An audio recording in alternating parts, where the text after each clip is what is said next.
Hello, this is Danielle Channels Planets, and today I wanted to talk about the outer planet transits of 2026 moving into 2027, and maybe a little bit beyond.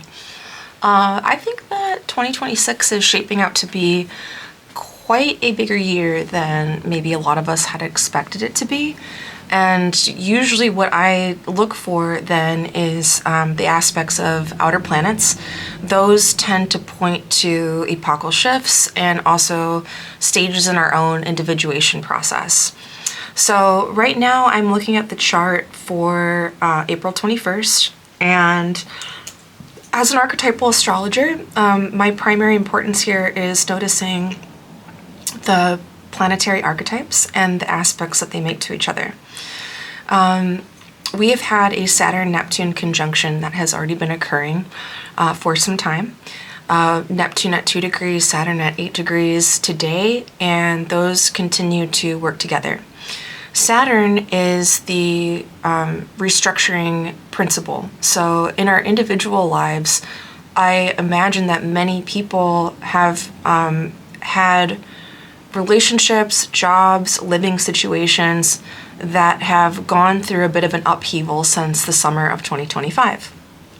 It depends on where this is going on in your individual chart, but Saturn tends to restructure. It tends to come in and clean up kind of what is no longer working, and then give us some discipline and some hard work and some monotonous day-to-day chipping away little by little at something to lay brick by brick of the new foundation. And so I do believe that that is occurring for many of us in our lives.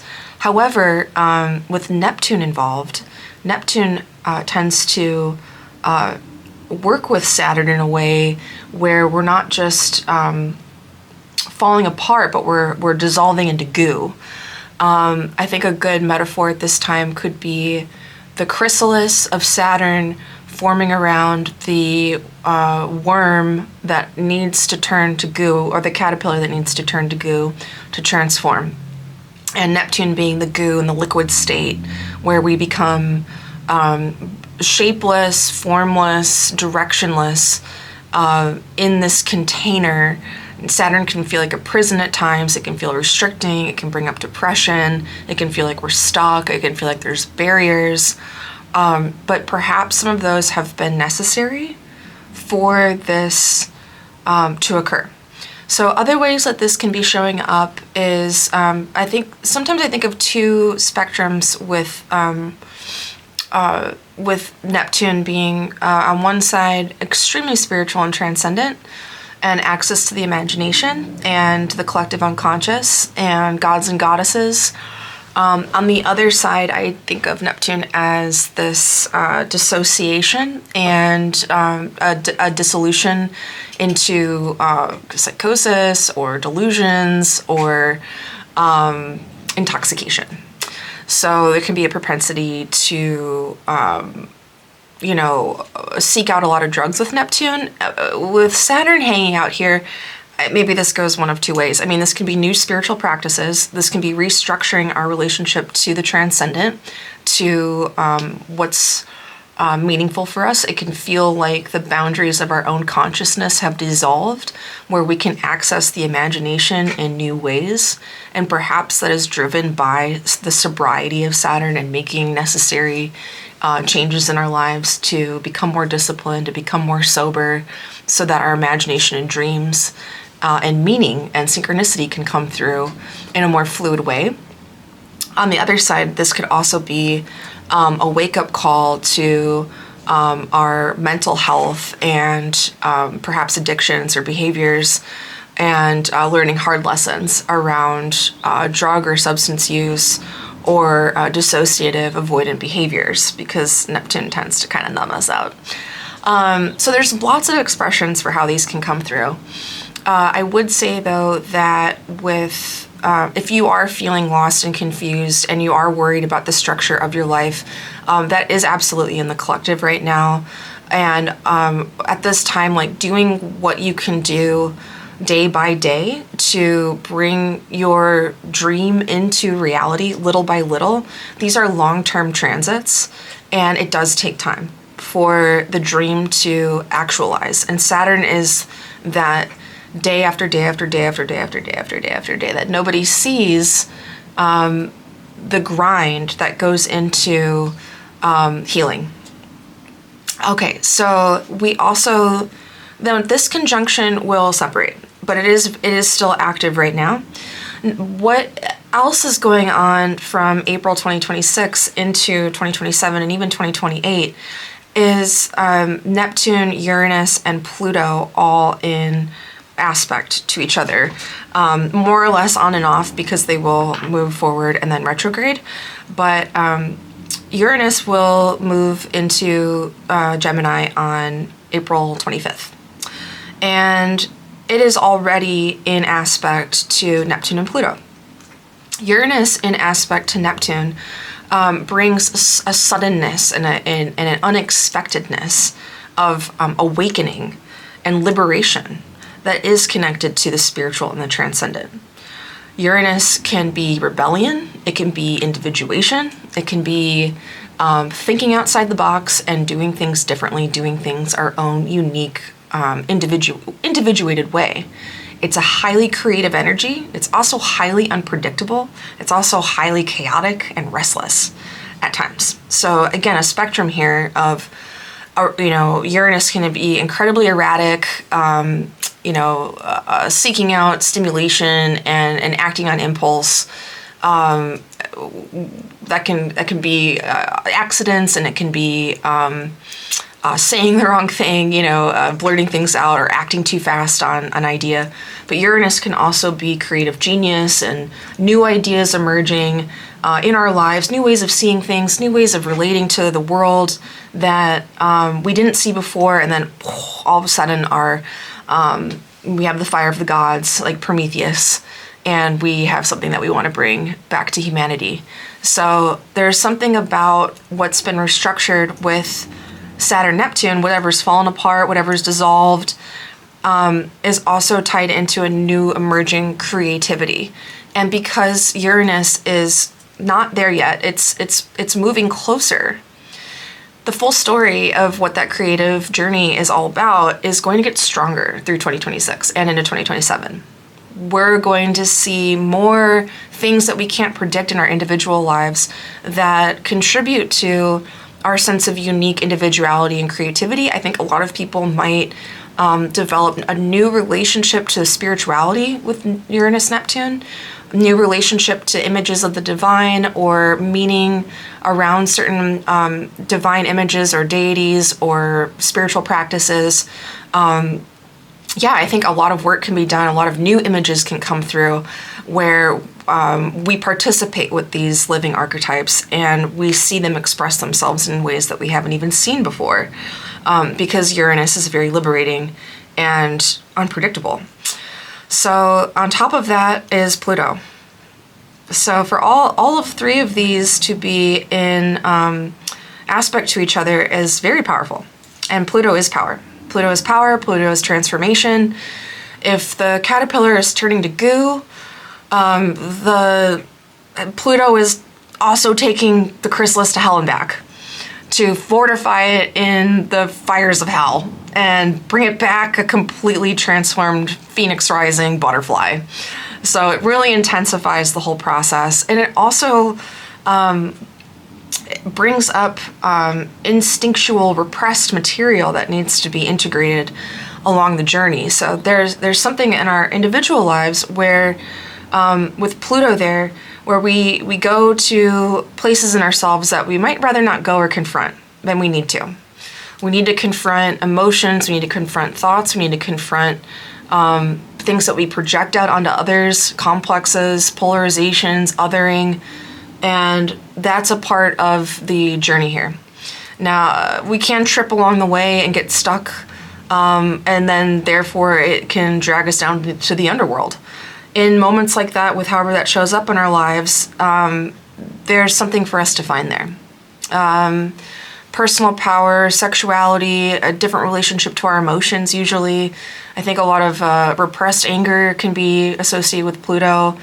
And with Pluto in a sextile to Neptune, there's an opportunity for healing, with Neptune being able to kind of actively imagine into Plutonic experiences. When we have painful, repressed material or trauma arise related to our transformation, Neptune can offer a healing ointment. It can offer a healing modality. It can offer a way of washing away the and grieving, what we've been through. So obviously there's a lot going on in the collective. There's a lot of shifts occurring where we could see all four of these things playing out, particularly because we are still in a Pluto-Saturn sextile as well. That's in April. Pluto sextile Saturn, Pluto-Saturn sextile, transformation and restructuring, hard lessons, and having to put in hours of long hard work as part of this transformation. Okay, so what I want to do is I just want to move forward into the rest of 2026 and just keep my eye on Uranus, Neptune, and Pluto. And I want to move forward and just show that how these three continue to talk. So into June, into July particularly, they will come into a really strong, over the summer, a very strong trine and sextiles. And then into September, still talking, into November, into December, into February of 2027, through the summer, strengthening again next summer. Moving, Uranus will separate, but then it will retrograde and it will come back. Then it will sextile Neptune again into 2028. And then particularly what I want to show here is 2028 is going to be pretty big, because then Saturn will have moved on and now it will form a square to Pluto. So Saturn square Pluto, 2020 was a conjunction. Saturn and Pluto were next to each other. And now we're having the sextile, where Saturn and Pluto are sextile. And then in 2028, we will have the next major aspect, which is the Saturn-Pluto square. Huge moments in cultural shifts occur during Saturn-Pluto years. 2020, very obvious, pandemic. So in terms of what this might bring, Saturn moving into Taurus, finances, money, structure, institutions, or just actual material things that are owned or the earth element. So what's a real tangible property thing that we have? And then Pluto in Aquarius is air energy. So this is technology. It's our thinking. It's our logos function. It's our creativity. Neptune in Aries, conflict, war, aggression. But also action, energy, passion, drive, assertiveness. And Gemini, Uranus and Gemini being another air sign, communicating ideas, connection through speech and writing. Quick-minded. These are all very quick-moving air and fire signs. So, actually at that point, Saturn will be in Taurus. So it's hard to predict exactly what will happen, particularly with Uranus going on here. But if we think of astrology as archetypally predictive, I would say that 2026, a huge outer planet transit year, and these three, Uranus, Neptune, Pluto, are talking, and in that aspect, and continue to talk through 2028, which will be another transformative year. And I won't go beyond that for now because it's a lot to digest, because these will still be hanging out that year. What I can say for now, though, is that whatever is falling apart, whatever is getting restructured in your life, whatever is new vision that you have for the future, whatever dream that you're trying to dream forward that's hard to believe right now because of all the collective upheaval, this is not the it's not going to occur and unfold immediately in our lives. This is part of a larger narrative that's unfolding. When we work with Saturn cycles, looking at what Saturn is doing here with turning this to goo and turning all of us to goo and restructuring everything, when Saturn moves into that square with Pluto in 2028, that's when we might see like a harder push towards like that emergence from the cocoon, which could happen before then, but like I definitely think then is when, we'll really see, butterflies of all kinds. But put in the hard work now. So under the scene and Uranus is in the last degree of Taurus, and we haven't even seen it in terms of it staying in Gemini and what it's going to do there. So, I mean, if you're doubting the change, if you're doubting your life, if you're doubting a lot of things like that, that's probably the Saturn Neptune going on. Saturn is doubt, and Neptune is our, it can be our fantasies and our delusions, and just know that like we are moving into a longer chapter where your individuation journey will absolutely affect the collective. When we make these planetary archetypes conscious in our own personal lives, that is a gift back to the collective. We help the planetary archetypes evolve by integrating them and coming up with new ways of relating through these drives and these forces so they don't operate unconsciously in our lives. The purpose is not to become inflated by them. The purpose is to know them and see them when they operate in our lives so that we can have a strong enough sense of autonomy to not be driven into compulsion by them. So 2026, when all the outer planets talk, there is a high propensity for a lot of things in our lives to shift, which therefore can activate compulsive ways of responding. But if we know that this is going on, it gives us the opportunity to stay steady, stay a captain at your wheel, take one day at a time, take care of your body, and know that that is enough to focus on your inner journey. And that is a gift back to the collective. Stay at the wheel. Stay sober if you can.